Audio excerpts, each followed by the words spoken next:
অনেকেই বলে পুরুষ মানুষ ঠিক কিসে আটকায়, মামলা দিয়ে নাকি একজন পুরুষকে আটকানো সম্ভব। আচ্ছা, আদৌ কি তাই? এদিকে আমার বাসা ছোট হওয়াতে গেস্ট আসলে চিন্তায় পড়ে যেতে হয়। প্রথমবারের মতো আমার লুয়া মামি আর মামাতো বোন চলে আসছে আমার বাসায়। যাই হোক, আজকে বলবো পুরুষ মানুষকে আসলে ঠিক মামলা দিয়ে আটকানো সম্ভব কিনা। তার আগে একটু বলি, আজকে কিন্তু 16ই ডিসেম্বর, আর 16ই ডিসেম্বর রাত 12টা পর্যন্ত কিন্তু আমি আমার প্রোডাক্টের উপরে মেগা সেল অফার দিয়ে দিয়েছি, যেখানে 1400 টাকা দামের আমাদের এই হেয়ার কম্বো পেয়ে যাচ্ছেন শুধুমাত্র 1000 টাকায়। আসলে আমাদের কাস্টমার আপুদের এত বেশি রিকোয়েস্ট ছিল যে আপু 16 ডিসেম্বর উপলক্ষে একটা মেগা সেল অফার দেন প্লিজ প্লিজ, যার জন্যই আসলে কয়েক ঘন্টার জন্য অফার চালু করা। তো আজকে কিন্তু 16 ডিসেম্বর আর আজ রাত 12টা পর্যন্ত কিন্তু অফারটা অ্যাভেলেবেল থাকবে। যারা আমার মতো চুল সুন্দর সিল্কি শাইনি অ্যান্ড লং করতে চাচ্ছ, মানে চুল পড়া বন্ধ করতে চাচ্ছ, বলা যায় চুলের সকল প্রবলেম সলভ করতে চাচ্ছ, তাই কিন্তু অবশ্যই আমার পেজে নক দিবা। পেজ কিন্তু আমি উপরে ক্যাপশনে মেনশন করে দিলাম। আর যারা পেজে ইনবক্স করতে পারছো না, তাদের জন্য হোয়াটসঅ্যাপ নাম্বারও কমেন্ট বক্সে দিয়ে দিয়েছি। আর হ্যাঁ, আমাদের পেজে কিন্তু মেসেজে অনেক চাপ, সো যারা অর্ডার কনফার্ম করতে চাচ্ছ আসলে তারা কিন্তু জাস্ট অ্যাড্রেস দিলে অর্ডার কনফার্ম হয়ে যাবে। ভিডিওটা একটু পরে দেখো, আগে অর্ডার কনফার্ম করে আসো, কারণ আর মাত্র কয়েক ঘন্টা বাকি আছে অফার শেষ হতে। প্রথমবারের মতো আমার লুয়া মামি, মামাতো বোন, তারপর আমার মামির মা মানে আমার নানি হয়, সো সবাই আসতেছে আমার বাসায়,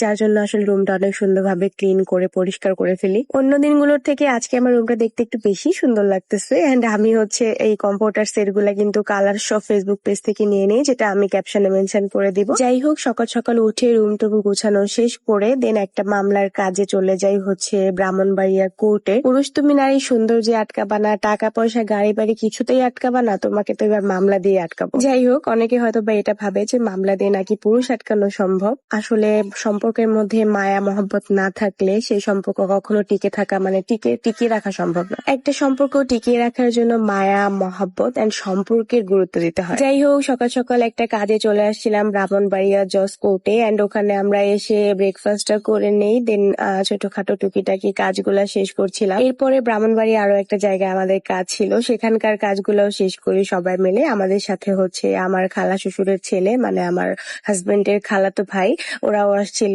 এন্ড সবাই মিলে আমরা বেশ খানিকক্ষণ হচ্ছে কাজটা শেষ করে গল্প সল্প করছিলাম। এরপরে রাস্তায় হচ্ছে ব্রাহ্মণবাড়িয়ার হচ্ছে মেইন শহরের যে হচ্ছে সার্জেন্ট অফিসার, ওনার সাথে দেখা হয়ে যায়। পরে উনি আমার হাজবেন্ডের পরিচিত ছিল, এন্ড আমার হাজবেন্ডের ভাইদের সবাই পরিচিত ছিল। দেন ওখানে একটু কিছুক্ষণ সময় পার করা হয়, তারপরে আবারও ওদের বাড়ির উদ্দেশ্যে রওনা করা হয়।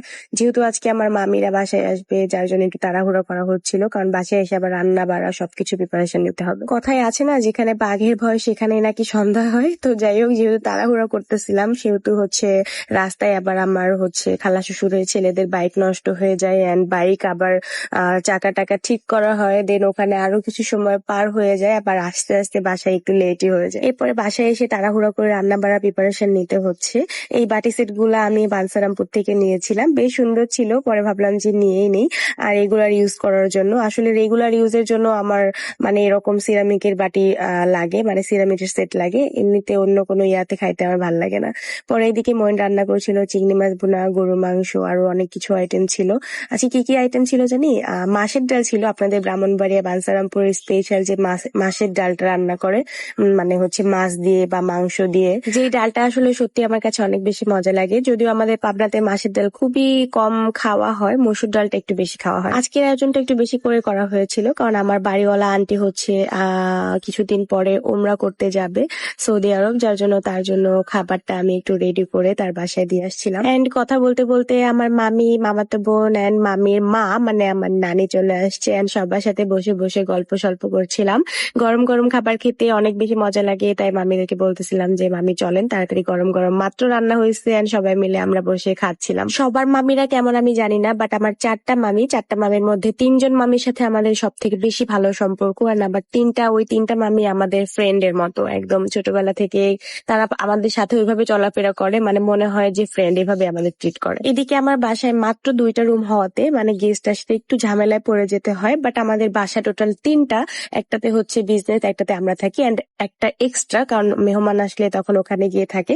আর আমাদের গ্রামের বাড়ি তো জানেন বিশাল বড়, বাট ওইখানে একটু কম যাওয়া হয়, কারণ কাজের ইয়াতে আমাদেরকে একটু শহরেই থাকতে হয়। সো আমাদের আরেকটা বাসা একটু এলোমেলো ছিল, যার জন্য একটু ক্লিন করি, কারণ আজকে আমাদের এখানে আমার মামি, মামাতো বোন প্লাস আমার নানিটা থাকবে, যার জন্য রুমটা একটু সুন্দর করে ক্লিন করে রেখে যায়। রুমটা ক্লিন করার পর অনেক বেশি ফ্রেশ লাগতেছিল। আপনাদের ভাইয়াকে বলতেছিলাম যে চলো আজকে আমরা এখানে থাকি, বাট আমার যেহেতু ছোট বেবি, ওকে রেখে আসলে বা ওকে নিয়েও আসলে নতুন এক জায়গায় আসাটা একটু মানে ওই রকম মনে হচ্ছিল না, যার জন্য আমরা আর কি আসি না।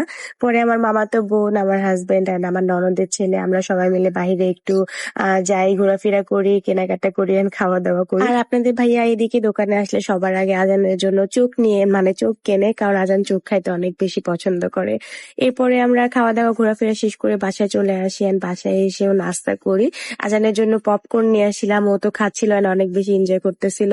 ওর হচ্ছে আন্টিকে দিচ্ছিল খাওয়ায়, আর খাইতে খাইতে মানে সবকিছু ফেলে দেয়, মানে কত যে এনজয় করো বাসায় মেহমান আসলে। তো কথা বলতে বলতে ভিডিওটা অনেক বেশি বড় করে ফেলেছি। আজকের ভিডিও এই পর্যন্ত শেষ করছি। দেখা হচ্ছে সবার সাথে নেক্সট ভিডিওতে। আল্লাহ হাফিজ।